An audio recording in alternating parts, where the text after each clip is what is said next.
পরীক্ষার খাতাগুলো আমরা খতিয়ে দেখি, নাম্বার দিই, যে যেমন সে পরীক্ষায় লিখে সেই হিসাবে আমরা নাম্বার দিই। এবার কিছু কিছু ছেলে স্কুল আসে না, সেসব ছেলের ক্ষেত্রে আমাদের পরীক্ষা নেওয়া খুবই অসুবিধা হয়। তারা অনেক পরে আসে, তাও আমরা চেষ্টা করি পরীক্ষাটা নেওয়া। পরীক্ষা দিয়ে অন্তপক্ষে প্রত্যেকটা ছেলেকে স্কুলে পাঠাতে হবে। আর 15 দিন, 1 লাগায় 15 দিন স্কুল যেন না কোনো ছেলে কামাই যেন না করে।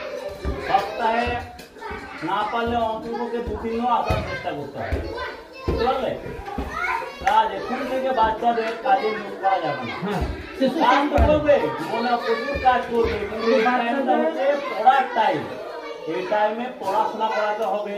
কাজ তো করবে, কাজের মাধ্যমে পড়াশোনা হয়। কাজও করুক, কেন কাজও করুক প্লাস পড়াশোনাও হবে। কাজ করছে বলে আমি পড়াশোনা করবো না এরকম অজুহাত দিলে হবে না। কাজও হবে, পড়াশোনাও হবে।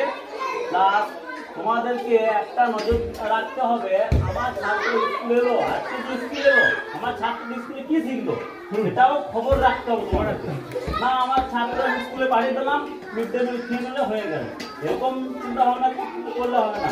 যে আমার ছেলেটা কি শিখলো সেদিকেও কিছুটা নজর দেখার চেষ্টা করতে হবে।